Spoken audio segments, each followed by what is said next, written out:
welcome back again to the Halloween playlist, my friends. This time around, we're looking at a movie that a lot of people, I think, consider a guilty pleasure movie.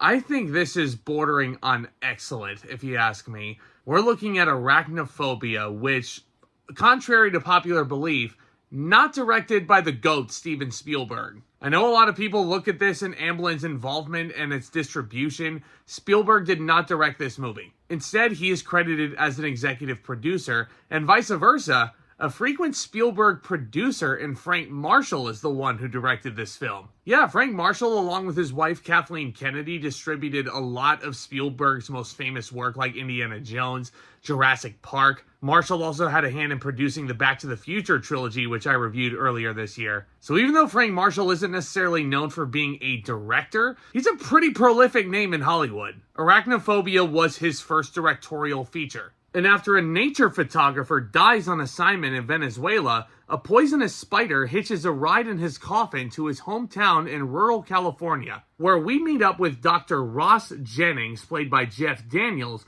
who is hugely arachnophobic. He's just moved in with his wife Molly, played by Harley Kozak, and their young kids. And as town residents start turning up dead, Jennings starts to begin to suspect spiders, because he starts seeing what look like spider bites on their bodies. So he must face his fears as he and no-nonsense exterminator Delbert, played by John Goodman, fight to stop a deadly infestation. Now, anybody who's been around spiders, you're either deathly afraid of them, or you just don't really care and you just squish them out of their misery when you see them. Or you feel bad because you feel like you have to kill them and you just let them outside. When it comes to spiders and approaching them, you only have 3 approaches, really, if you're a human. It's those 3 things, and there's no real other reaction to them, I've noticed. And let me just tell you, if you are arachnophobic like our main character, this is probably, in your opinion, the worst movie of all time. Or you just refuse to watch it. Let me tell you this much.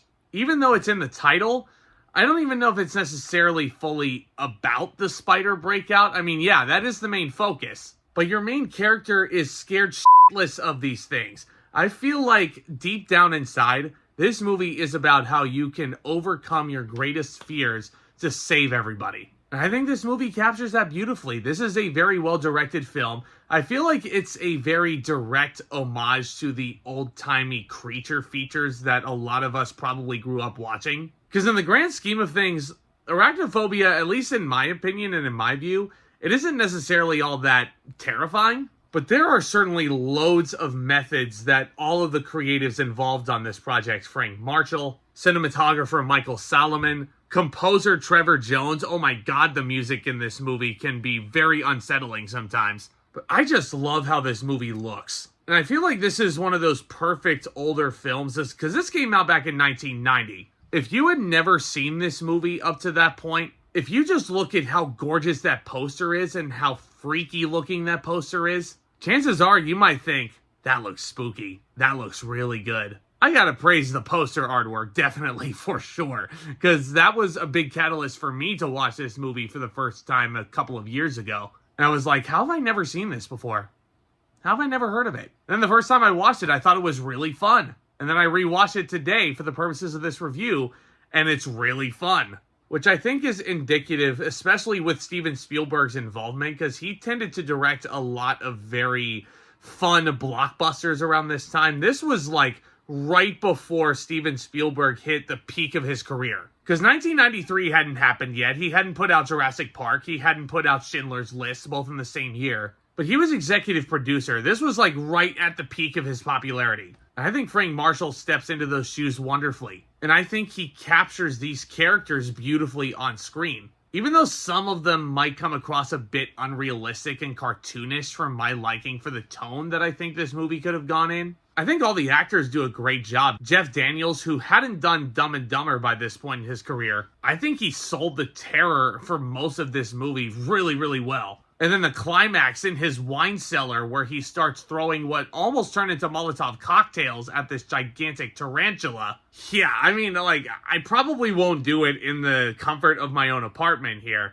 But it's almost like, I mean, if I see a spider, next time if Lindsay tells me to kill a spider, I'll be like, I don't know if I want to throw a Molotov cocktail at it. If I want to put a lot of them out of their misery. Man, that sounds really bloodthirsty, doesn't it? Jesus. But yeah, Jeff Daniels really good in this movie. You also have Julian Sands playing the main scientist that we meet along the way, the first one that we see. There was a part of me that thought it didn't really make a whole lot of sense that he sent one of his employees out there first before he went out there to investigate for himself. You know, to help our hero. Might have come across as unlikable in that sense. But the script very smartly is like, look, I'm busy with my work here. I can fly out tomorrow morning. That's as soon as I can do it, though. Like, it'd be unrealistic if he just dropped everything and just flew out there to help our heroes. Which I must reiterate, very, very smart of these screenwriters to really place as many obstacles in front of our main characters as possible. Harley Jane Kozak as the wife of our main character is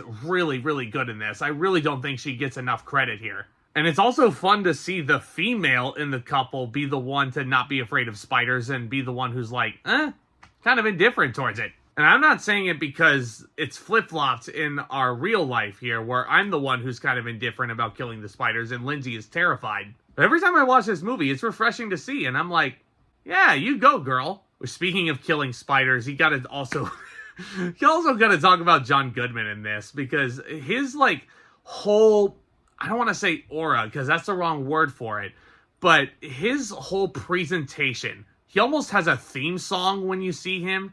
How he looks, the costuming for this character is perfect. John Goodman's whole demeanor, because this is like a hotshot exterminator. And he is just loving every minute of playing this character. You can tell. John Goodman is still one of, if not the greatest character actor alive. And I think this is just another one. And a lot of people don't necessarily... I don't want to say this is one of his most memorable that he's ever done. In my opinion, not nearly on the level of his performance in The Big Lebowski, just as an example, but I think it's certainly one of his better ones. Now, yes, this movie, as an homage to the creature features of the past, there are bound to be a lot of cheesy moments in this. I can think of the scene where the girls are singing the Itsy Bitsy Spider to one another, and they're emphasizing the word spider. Little Miss Muffet sat on her tuffet eating her curds and whey when along came a spider! Yeah, that can get kind of annoying for some people. If you want a fun drinking game while you're watching this movie, drink every time they say the word spider in this. Yeah, I worry for your health if you do that. And yeah, the cheesiness might detract from how scary this movie actually could have been. But as an homage to the creature feature, the cheesiness might be part of the point. In terms of its overall scope and its layout, Arachnophobia almost feels like the next generation's version of what Alfred Hitchcock did with The Birds. It might sound silly just saying that, but like, the central villain of this movie is an animal. And not just an animal, but a herd of animals. The birds might be a little bit different because compared to spiders, birds might be a bit more of an irrational fear for some people. Because chances are a good chunk of people in your personal life are probably terrified of spiders. So in terms of the fear factor, this one might feel a bit more realistic than what Hitchcock did with The Birds. But I just can't help but make that comparison in terms of the scope of what this movie actually is.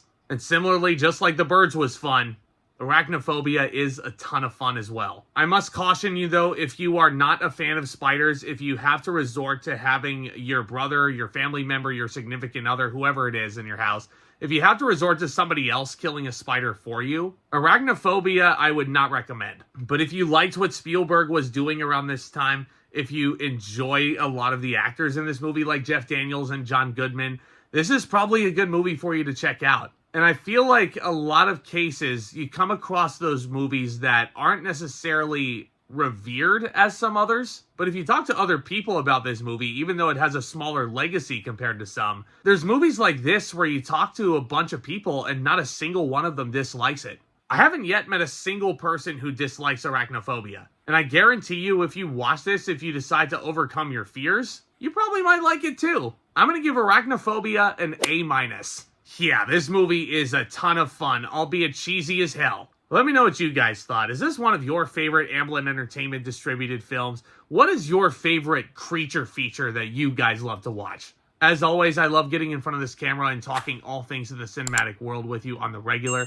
Hit that subscribe button if you're new and tap on that thumbs up as well. That would be greatly appreciated. And stay tuned for more videos hitting this channel very, very soon, guys. Y'all are the best. And with all that being said, Back Talk, commence.